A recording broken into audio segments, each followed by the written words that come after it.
안녕하세요. 어디 기도하는데 저 뒤에서 말소리가 잘 들리면 손 들어주세요. 아까 기도할 때. 전 뒤에 있어서 그런지 말소리가 잘 안 들려요. 잘 들립니까? 네.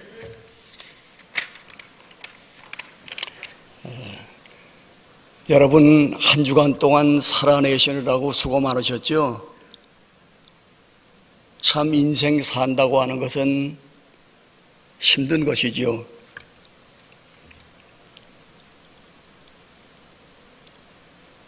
그러나 힘든 인생길에서도 예수를 섬기고 예수를 따라가다 보면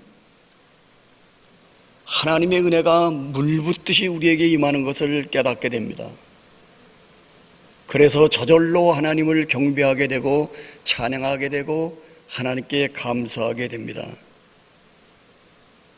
인생이 살아간다고 하는 것은 지옥을 맛보는 것입니다. 인생이 또 살아간다고 하는 것은 천국을 맛보면서 살아가는 것입니다. 예수를 믿으나 안 믿으나 인간은 타락했어도 본질이 하나님의 형상입니다. 그래서 그 하나님의 형상을 따라서 살면 지혜를 개발하고 감성을 개발하고 의지를 개발하고 양심을 개발하고 살면 그래도 이 땅이 살만한 세상으로 살아갈 수 있습니다. 오늘은 대림절 둘째 주일로서 예수님이 우리에게 예수를 믿는 사람에게만 주시는 특별한 은혜에 대해서 말씀을 나누면서 하나님과 예수님과 성령님께 감사를 드리는 시간이 되기를 바랍니다. 예수님이 태어날 때 천사가 요셉과 마리아에게 내가 아들을 낳으리니 그 이름을 예수라 하라고 천사가 이름을 명명해 주었어요. 예수라는 이름은 자기 백성을 죄에서 건져주신다는 이름입니다. 우리가 믿든지 믿지 않든지 간에 성서는 인간의 모든 불행의 원천은 인간이 하나님을 떠난 데서 시작이 되었다고 성서는 기록하고 있습니다. 그것을 근본 죄라고 얘기하고 그 죄에 대한 고통이 사망입니다. 하나님과의 관계가 두절되는 것입니다. 죄의 값은 사망인데 인간은 죄인이라 죄의 값을 지불할 수가 없죠. 그래서 하나님이 인간이 되어서 인간의 모든 죄를 걸머지고 십자가에 죽으셨다. 그 예수를 믿으면 죄사함을 받는다. 이것이 기독교의 핵심 진리요, 이것을 복음이라고 얘기를 합니다.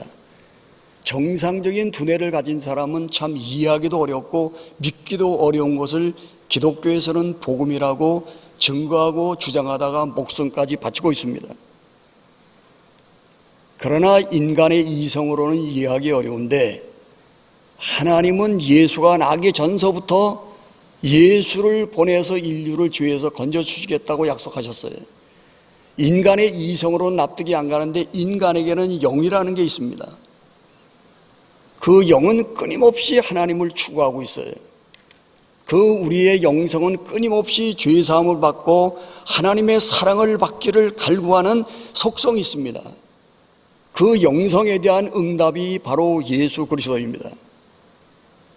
우리가 쉽게 얘기하면 자녀들이 빚을 져서 파산하게 되었는데 아버지가 갚아주면 빚에서 해방되듯이 인간은 도저히 죄를 이길 수도 없고 마귀를 이길 수도 없어서 사망으로 가는 존재인데 하나님이 죄값을 지불하시고 죄와 마귀와 사망의 원죄에서 해방을 시켜주었으니 예수를 믿으라고 하는 것이 복음입니다. 예수를 믿으면 죄사함만 받을 뿐만 아니고 하나님의 자녀가 되는 특권을 주십니다. 하나님과의 사랑의 관계가 회복되는 특권을 주십니다. 이것이 예수 믿는 사람의 특권입니다. 우리가 지금 지난 11달 동안을 가만히 돌이켜보면 이 자리에 앉아서 예배드리는 것이 하나님의 큰 은혜입니다. 그러나 평생 감사하고 천국에 가서도 감사하고 늘 감사할 것은 어쩌다가 예수를 믿어서 하나님의 백성이 되었는지 죄의 권세, 마귀의 권세, 사망의 권세에서 벗어나 하나님의 나라로 옮겨진 이 놀라운 은혜를 받은 것을 우리는 지금부터 영원히 항상 하나님께 감사하는 것입니다. 예수를 믿지 않아도 지성을 따라, 감성을 따라, 양심을 따라 굳은 의지를 갖고 살면 어느 정도 행복하게 존경받는 사람으로 살 수 있어요. 그러나 죄 문제가 해결되지 않았기에 그의 앞날은 죄값이 그의 앞에 도달하고 죄값이 그를 심판할 날이 옵니다. 성경에서는 지상에서 죄값을 받지 않으면 하나님의 백보자 앞에서 행한 대로 다 떨고 두려워하면서 심판을 받을 날이 온다고 합니다. 그러나 우리 예수 믿는 사람들은 우리가 느끼든지 못 느끼든지 간에 예수님의 십자가의 보혈로 다 우리 죄를 용서했기에 금생과 내생에서 우리를 정죄할 자가 아무도 없고 하나님이 고마우신 사랑의 하나님이 예수를 사랑한 것에 대한 응답과 축복과 영광만이 우리의 미래에 기다리고 있다는 것이 기독교의 복음입니다. 예수의 이름, 죄에서 우리를 건지시고 하나님의 자녀가 되는 특권을 주신, 권세를 주신 그 이름이 예수의 이름입니다. 오늘도 죄 때문에 고민하시는 분이 있으면 여러분과 나의 죄를 위해서 십자가에 피 흘리신 예수를 바라보면서 그 피를 믿음으로 받으실 때 하나님이 내 죄를 용서했다고 은혜를 주시고 성령을 주시고 하나님과의 교제가 시작되는 은혜를 주십니다. 예수님이 나기 600년 전 이사야 선지자는 하나님의 계시를 받았는데 앞으로 하나님의 아들이 이 땅에 날 텐데 그 이름은 기묘자라, 묘사라, 하나님이다, 영존하신 아버지라는 이름을 계시받습니다. 기묘자라, 모사라는 얘기는 영어 성경에 보면 원더풀 카운셀러, 놀라우신 상담자라는 것입니다. 예수가 이 땅에 오신 예수가 눈에 보이는 하나님으로 오셨다는 것입니다. 예수가 눈에 보이는 예수가 영원한 하나님과 똑같은 영존하시는 아버지라는 것입니다. 예수님은 수고하고 무거운 짐진 인생들아 다 내게로 오라, 내가 너희를 쉬게 하시겠다고 말씀하십니다. 사람이 어찌 수고하고 무거운 짐진 자들아 다 내게로 오라, 내가 너희를 쉬게 하겠다는 소리를 어떻게 하겠어요? 예수님은 하나님이시기에, 예수는 영원에 계시는 우리 아버지시기에, 예수는 우리의 친절한 세밀한 부분까지 교제하시면서 상담해 주시는 분이기 때문에 수고하고 무거운 짐진 자들아 다 내게로 오라고 말씀하신 것입니다. 여러분과 저는 오늘 또 수고하고 무거운 짐을 지고 하나님 되시는 예수님, 그 예수님이 우리 아버지고 그 예수님이 우리를 상담해주고 우리의 문제를 해결하면서 마음의 쉼을 주시는 예수님께 은혜를 받으려고 지금 나온 것입니다. 여러분, 예수님이 제자들과 배를 타고 갈릴리 바다를 항해할 때 예수님이 피곤하신지 배 안에서 주무셨어요. 근데 생각지 않은 광풍이 불기 시작을 합니다. 얼마나 광풍이 세게 불었던지 배에 물이 차서 제자들이 죽게 되었어요. 그래 제자들이 주님, 우리가 죽게 되었습니다, 좀 일어나세요 했더니 예수님께서 일어나셔서 왜 두려워하느냐, 믿음이 적은 자들아 하고 풍랑을 꾸짖어 주시니 풍랑이 잔잔해졌어요. 근데 우리는 거기서 예수님의 말씀이 좀 이해가 안 가요. 사람이 내 힘으로 해결할 수 있는 일이 부딪히면 두려워하는 게 당연하잖아요. 또 내 힘으로 해결할 수 없는 문제가 다가올 것 같으면 두려워하고 염려하고 근심하는 것이 당연한데 예수님이 왜 두려워하느냐고 말씀을 하십니다. 그런데 또 이상한 것은 예수님은 자기가 이 땅에 왜 오셨는지 잘 아세요. 언제부터 아셨는지 잘 모르지만 대개 12살서부터 아시지 않았다고 생각이 돼요. 나는 인간의 죄를 걸머지고 십자가에 죽으려고 이 땅에 온 사람이라는 걸 아세요. 근데 그 예수가 이제 내일 십자가에 못 박혀 죽을 날이 다가오자 제자들을 데리고 겟세마네 동산에 가서 기가 막힌 얘기를 합니다. 야, 내가 고민하여 죽게 되었다. 내가 두렵구나. 내가 무섭구나. 불안이 내 속에 엄습하는구나. 나를 위해서 좀 기도를 해주지 않을래? 나와 함께 기도하지 않을래? 얼마 전에 풍당이는 제자들에게 왜 두려워하느냐는 예수가 지금은 예수도 두려워하고 넘어서도 죽겠다고 얘기를 하고 또 제자들에게 그 얘기를 하고 같이 기도하자고 하시는 예수님이십니다. 예수님은 그 두려움을 가지고 어떻게 해결해 가셨나? 겟세마네 동산에서 하나님께 기도합니다. 하나님, 십자가를 좀 지지 않을 수 없습니까? 이것이 좀 피해갈 수 있는 길이 없습니까? 아무리 기도해도 하나님은 대답이 없고 침묵하십니다. 그래서 할 수 없이 예수는 그럼 아버지의 뜻대로 하옵소서, 아버지의 뜻이 이루어지이다 하고 1차 기도를 마칩니다. 더 하려니 힘이 들어서 응답이 오지 않아서 더 기도를 할 수 없어요. 아버지의 뜻이 이루어지이다 하고 일어서셨어요. 그러면 십자가를 받아들여야 될 텐데 받아들일 마음이 없어요. 그래서 조금 후에 기력을 회복하시고 또다시 기도합니다. 하나님, 이 십자가의 잔을 내게서 좀 지나가게 할 수 없나요? 하나님은 침묵하십니다. 예수는 갑갑합니다. 또 예수가 하나님 그러면 아버지의 뜻대로 하십시오 그럽니다. 그리고 이제 더 이상 기도할 힘이 없어서 이제 일어나십니다. 그러나 십자가를 지고 싶은 마음이 또 없어요. 세 번째 기도하십니다. 그때 하나님이 은혜를 주십니다. 아, 내가 십자가를 져야 되겠구나 해서 세 번째 기도만에 십자가를 지기로 작정하시고 자원해서 십자가의 길로 걸어가십니다. 여러분, 인간이 내 힘으로 해결하지 못할 일이 생길 때 두려워하는 건 정상이에요. 근심, 걱정, 불안, 그것은 정상이에요. 불안이 죄도 아니고 두려움이 죄도 아니고 염려가 죄가 아니에요. 예수처럼 겟세마네 동산이 예수처럼 우리도 하나님께 가지고 와서 씨름을 하면 됩니다. 기도로. 그러면 하나님이 문제를 해결해 주실 수도 있고 문제는 해결하지 않고 그 십자가를 질 믿음과 용기를 주실 수도 있는 분입니다. 하나님은 전능하신 하나님이에요. 우리의 아버지예요. 그는 친절한 우리의 상담가예요.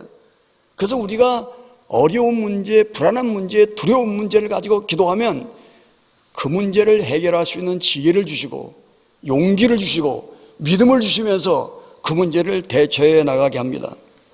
그럼 도대체 성경에는 두려워 말라는 얘기가 수도 없이 많죠.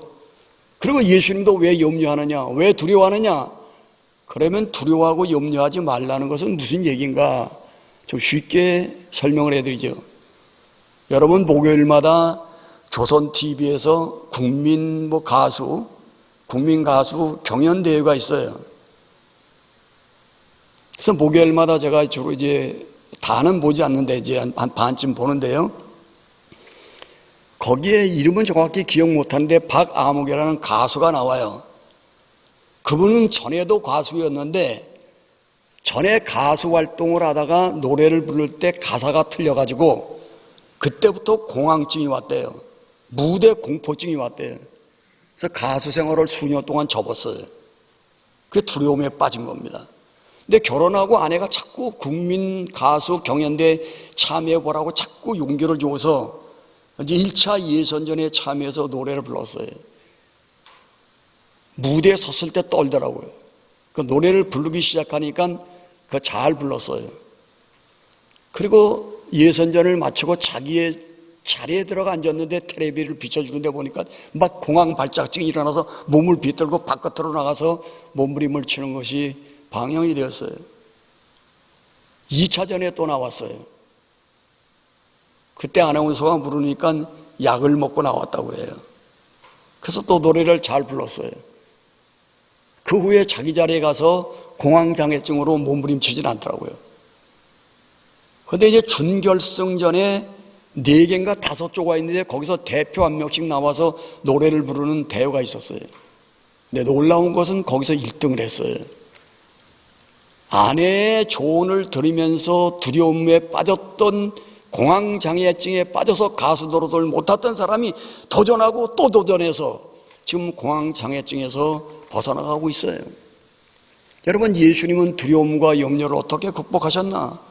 하나님과 결사적으로 기도해 가시면서 두려움을 공포를 극복해 가셨어요.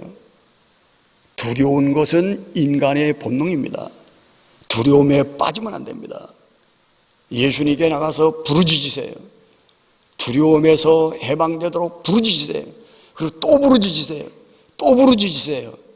그렇게 주님과 씨름하는 동안 하나님의 평강이 우리 마음을 움직이기 시작하는 겁니다.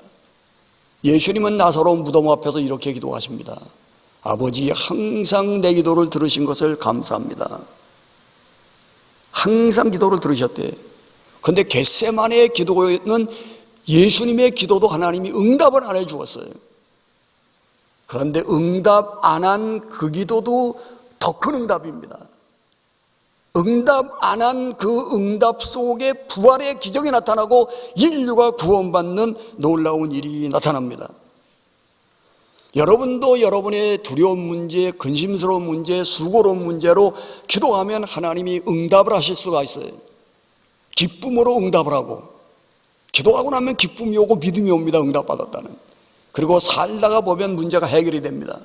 그러나 아무리 애써서 기도해도 응답되지 않는 그 기도 속에는 하나님의 히든 카드가 있어요. 우리가 생각지 못했던 놀라운 일을 하나님은 준비하고 계십니다. 기도는 응답되지 않는 게 없어요. 예수님은 예수의 이름으로 기도하는 것은 다 응답하신다고 그랬어요. 예수의 이름으로 기도한다는 것은 뭐냐? 예수님의 말씀은 변치 않는 말씀입니다. 그 말씀을 붙들고 기도하는 것은 다 응답이 되어집니다. 여러분, 조지 뮬러는 우리와 똑같은 사람인데 대략 60년 동안 5만 번 이상의 기도의 응답을 받았대요. 그러니까 하루에도 수도 없이 기도의 응답을 받는 겁니다.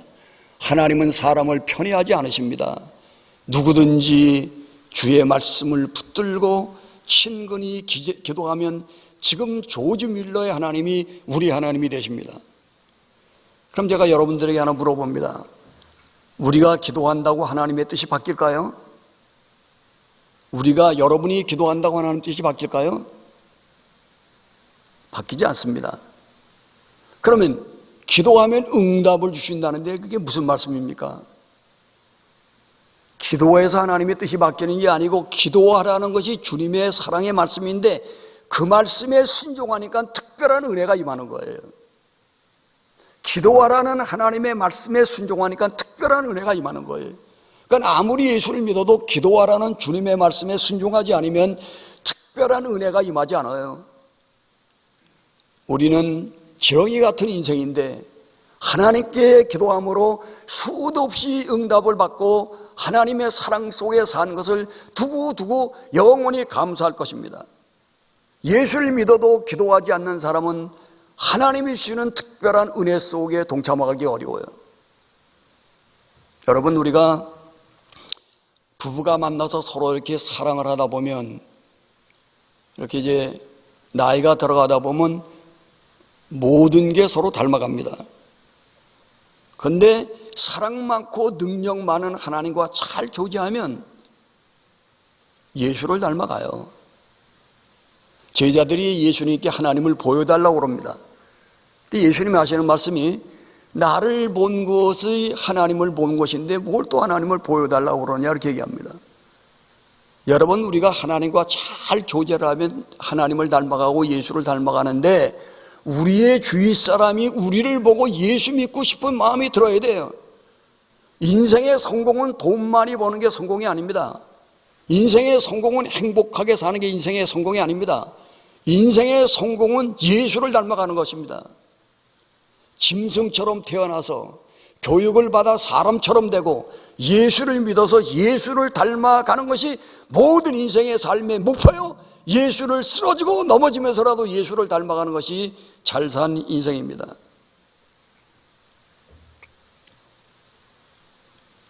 가끔 생각을 해봅니다. 예수가 아니고서야 나를 이렇게 변화시킬 수가 있을까? 예수가 아니고서야 나를 이렇게 변화시킬 수가 있을까? 그 예수님께 두고 영원토록 감사하고 더 큰 변화를 열망하는 것이 우리의 일입니다. 오늘 이사야는 예수가 나기 전에 평강의 왕이라고 그랬어요. 예수님은 십자가를 지고 부활하셔서 제일 먼저 제자들에게 찾아가셨어요. 두려워 떠는 제자들에게 찾아가서 첫 음성이 평안할지어다. 성령을 받아라 하고 숨을 내쉬셨어요. 여러분, 어떻게 성령이 모든 예수를 믿는 사람에게 오게 되셨나?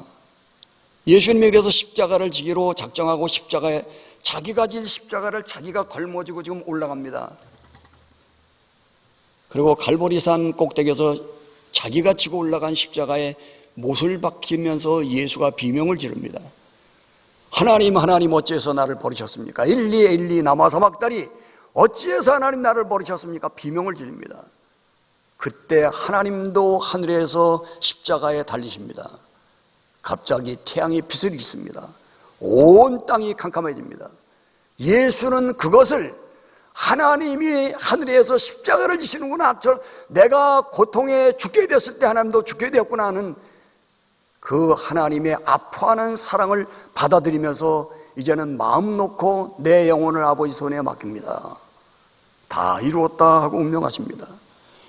늘 기도를 들으시는 하나님이 참 좋은 하나님이에요. 그러나 내가 아파할 때 함께 아파하고 내가 울 때 함께 우시던 예수, 그 예수에게 우리의 인생을 맡길 수 있어요. 인생의 많은 고난은 신비입니다. 왜 저런 분이 왜 저렇게 병들어 죽어가나? 왜 저런 분이 코로나에 걸리나? 그 인생의 신비예요. 근데 하나님은 고쳐주지 않을 때도 많아요. 근데 우리가 울 때 하나님은 같이 우십니다. 그 같이 우시는 예수를 느끼고 경험하면 굉장한 위로가 됩니다. 여러분, 예수님은 예수님의 십자가가 있어요. 모든 인생은 자기만이 져야 되는 고통의 짐, 자기만이 져야 되는 십자가가 있어요.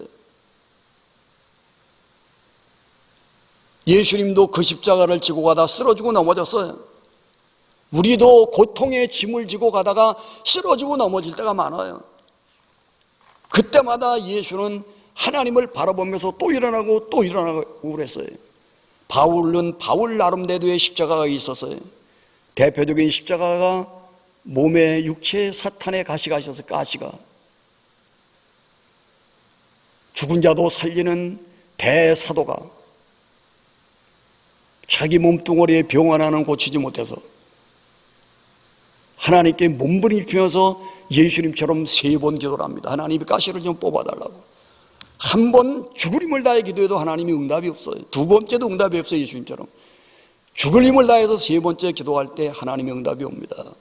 그래서 너 가시가 내게 은혜다, 가시가 내 십자가다, 너 교만하지 않기 위해서 내가 가시를 허락했다. 그 가시를 붙들고 씨름하는 동안 내 은혜와 내 능력이 항상 너하고 함께하고 부활의 능력이 나하고 늘 함께해서 너를 승리하게 만든다. 그래서 바울은 그때부터 약하고 병든 것을 자랑한다. 내가 약하고 병들 때 하나님이 강하고 능력 있는 분이라는 것을 그는 경험하게 되었어요. 여러분, 여러분의 십자가는 여러분을 죽이라는 것입니다. 여러분이 옛사람을 죽이라는 거예요. 인생 어떤 잘난 인생도 고통을 당하면은 예수를 믿는 사람이라면 거꾸러지지 않을 수가 없어요. 모든 사람은 이 세상 떠날 때까지 자기만이 져야 될 십자가가 있어요. 남편도 아내도 자식도 부모도 아무도 못 져줄 자기만의 십자가, 그것은 너를 죽여라. 예수도 십자가를 지고 죽었듯이 너는 내 십자가를 지고 내 혈기를 죽이고 악을 죽이고 음란을 죽이고 육체의 소욕을 죽여라. 그러면 그만큼 평강이 넘친다. 그만큼 성령이 역사한다. 내가 내게 가시를 준 것은 너를 사랑하는 증거다. 하나님은 인간의 본질을 잘 아십니다. 인간은 형통하기만 하면 망령된 게 인간입니다. 인간은 형통하면서 신앙이 자라고 가시를 통해서 신앙이 자라면서 예수를 닮아가는 것입니다. 여러분, 예수님이 십자가를 짐으로 성령이 오셔서 평강을 논아주었어요. 또 예수님이 세례 받으실 때 죄가 없는 분이 세례요한이 세상 죄를 지고 가는 어린 양을 봐라 하는 그 소리를 듣고 세례를 받아요. 인류의 죄를 걸머지고 하나님께 회개하는 겁니다. 그때 하나님이 인류의 죄를 너를 통해 사하겠다고 최초로 하늘에서 너는 내 사랑하는 아들이라는 음성을 예수가 듣습니다. 너는 내 기뻐하는 자라는 음성을 듣습니다. 그리고 성령이 예수에게 임합니다. 여러분, 예수를 믿어도 마음의 죄를 두고 있으면 그 자리에는 성령이 역사 못합니다. 마음의 죄를 토해낼 때 성령이 역사합니다. 그때 평강이 옵니다. 구애도 받지 못하면 하나님과 우리 사이에 막힌 담이 있어서입니다. 지금은 연말입니다.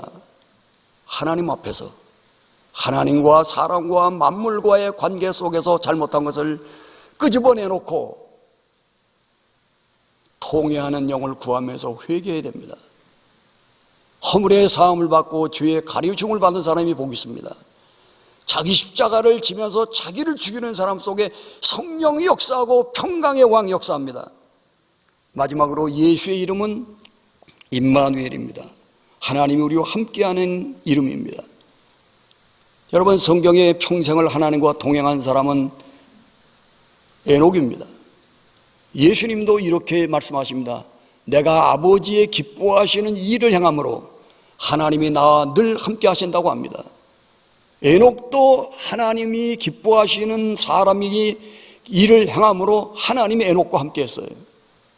여러분 속에 예수님이 계셔도 하나님이 기뻐하지 않는 일을 행할 때는 예수님이 탄식하고 울고 계십니다. 여러분이 하나님을 기뻐하시는 일을 행할 때 하나님이 함께 역사합니다. 여러분과 동행하십니다. 다윗은 이런 얘기를 했어요. 사울이 지금 자기를 죽이려고 그러니까 하나님이 내 편이니 사람이 내게 어찌할까? 하나님은 모든 사람의 편이에요. 하나님이 내 편이 되려면 내가 하나님의 편이 되어야 돼요. 링컨이 그렇다고 그러지 않아요? 남북 전쟁 당시 북군은 북군대로 남군은 남군대로 하나님 우리 편이 되게 해달라고, 우리 편이 되게 해달라고. 하나님이 어떤 편이 되게, 누구 편이 되겠어요?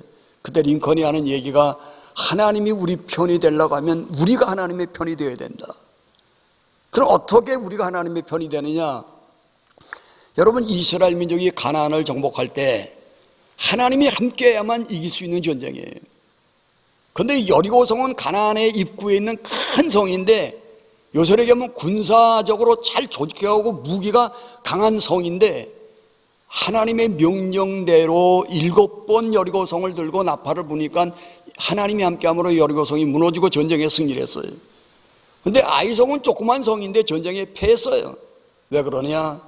아이라는 사람이 전쟁 물자를 도둑질해 먹었어요. 범죄하고 나니까 하나님이 역사하지 않습니다. 그래서 전쟁에서 패하게 됩니다. 아주 성경에서 예수님과 평생을 같이 한 사람은 딱 2사람 나옵니다. 한 사람이 요셉이고 한 사람이 마리아입니다. 여러분, 성경에 요셉을 뭐라고 얘기를 하냐면 오늘 본문에 요셉은 의로운 사람이래요. 의롭다고 도덕적으로 흠이 없는 사람이라는 게 아닙니다. 도덕적으로 흠이 없는 사람은 하나도 없어요. 요셉이 의롭다고 하는 것은 어느 때든지 하나님의 말씀을 붙들고 하나님 말씀대로 살려는 사람을 성경에서는 의롭다고 그래요. 근데 요셉이 어떻게 하나님 말씀을 붙들고 하나님 말씀대로 살라고 그랬나? 자기하고 약혼한 여자가, 구약이 그 당시에는 약혼하면 결혼해요. 약혼한 여자가 어떤 날 자기에게 와서 내가 지금 임신을 했는데 성령으로 임신을 했다고 그럽니다. 도대체 들어보지도 못할 기가 막힌 일입니다. 그때 의로운 사람들은, 하나님과 동행하는 사람들은 어떻게 처리하느냐? 여러분, 구약 민수기 5장에 보면 의심법이라는 게 있어요. 아내가 불륜을 저질러서 의심을 하면 제사장에게 들고 가면 시키는 대로, 제사장이 시키는 대로 하면 불륜을 범했는지 안 범했는지 하나님이 나타냅니다. 근데 요셉이 아무리 봐도 자기 아내가 마리아가 다른 사람과 불륜했다고는 믿어지지 않아서 제사장에게 들고 가진 않았어요. 또 신명기 28장에 보면은 네가 하나님의 말씀을 자꾸 거역하면 네 아내가 네 약혼녀를 다른 사람이 취한다고 그랬어요. 요셉이 자기를 보니까 자기가 하나님 말씀을 제쳐놓고 거역한 적이 없어요. 하나님 말씀대로 살으려고 그랬지. 그럼 자기 죄도 아니에요. 그럼 이게 어쩐 일인가 하고 고민합니다. 그래서 조용히 끊고자 합니다. 조용히 끊을래야 끊어져요. 고대 사회는 공동체 사회인데 그렇게 고민하고 있을 때 하나님의 천사가 나타나서 네 아내가 임신한 것은 하나님의 능력으로 성령으로 된 것이다. 그래서 그 아내를 데리고 와라. 그래서 평생 예수님과 동행을 합니다. 여러분, 하나님의 말씀을 붙들고 만사를 하나님이 기뻐하시는 대로 해결하려는 사람, 하나님이 함께합니다. 하나님이 함께하는 사람은 초월의 역사가 나타납니다. 인간이 할 수 없는 일이 나타납니다. 또 예수의 어머니는 평생 예수와 함께한 분이에요. 예수의 어머니에게도 성령이 천사가 나타나서 너 아들을 낳을 것이다. 그랬더니 내가 처녀인데 어떻게 아들을 낳습니까? 했더니 이모 엘리사벳 세리원의 어머니 이모, 너 이모 알지? 늙어서 애를 못 낳는데 지금 임신했다. 가봐라. 이게 표징이다. 그래서 마리아가 천사의 소리를 듣고 이모네 집에 가보니까 이모가 마리아를 보면서 야, 네가 들어올 때 내 속에 애가 뛰어논다. 너도 네 속에서 이제 애가 뛰어놀 거다. 너는 참 천만인이 복 있는 사람이 될 거다 하면서 응답을 마리아에게 해줍니다. 그때 마리아가 내 영혼이 주님을 기뻐합니다 하면서 두 가지 놀라운 얘기를 합니다. 하나님은 비천한 계집종을 돌보셨습니다. 그래서 나로 하나님의 아들을 낳아서 천만인의 어미가 되겠습니다. 여러분, 하나님의 은혜 받고 살기 쉬워요. 여러분, 이 땅에 살 때 나는 악질이다. 나는 누구보다 악질이다. 누구보다 탐욕이 많은 사람이다. 누구보다 이기적인 사람이다 하고 늘 자기 본질을 바로 알아서 늘 악질이고 늘 죄 많은 사람이고 늘 허물 많은 사람이라고 하나님의 궁유를 구하면 하나님은 1초도 떠나지 않고 그분과 동행합니다. 근데 나는 이만하면 됐지. 내가 무슨 살인했나 간음했나 뭐 도둑질을 했나 이만하면 됐지 하고 자기가 의롭다고 할 때는 주님은 역사하지 않습니다. 만물보다 심히 거짓되고 부패한 게 인간의 마음이에요. 인간의 본질을 하나님의 빛 앞에서 보면 나는 비천한 계집종입니다. 나는 악인입니다. 나는 죄인입니다. 나를 불쌍히 여기십시오. 그런 고백이 나갈 때 하나님이 함께 하십니다. 마리아가 또 고백하기를 주를 두려워하는 사람에게 대대로 하나님의 자비가 임한대요. 나나 현대교인들의 가장 큰 약점은 하나님을 사랑하는데 두려워하지 않아요. 그래서 쉽게 범죄합니다. 요셉은 내가 어찌 하나님 앞에 범죄하리요. 혼자 있을 때나 어디 있을 때나 하나님 앞에 범죄하지 않으려고, 하나님 앞에 하나님의 심판대 앞에 서면 두렵습니다. 그 하나님께 어찌 범죄하리요. 근데 그 두려움에 지지 말고 그 두려움을 가지고 하나님과 기도하면 은혜를 주어서 죄에서 이기게 합니다. 내가 늘 연약한 죄인, 악한 죄인, 탐욕스러운 죄인인 줄 알고 인간이다 하나님의 심판대 앞에 서야 될 하나님은 두려운 공의 하나님인 줄 알고 늘 하나님의 은혜를 구하는 사람에게 하나님은 함께 하십니다. 여러분, 지구상의 인류를 구원하는 이름은 예수 하나뿐입니다. 주의 이름을 힘있게 부르세요.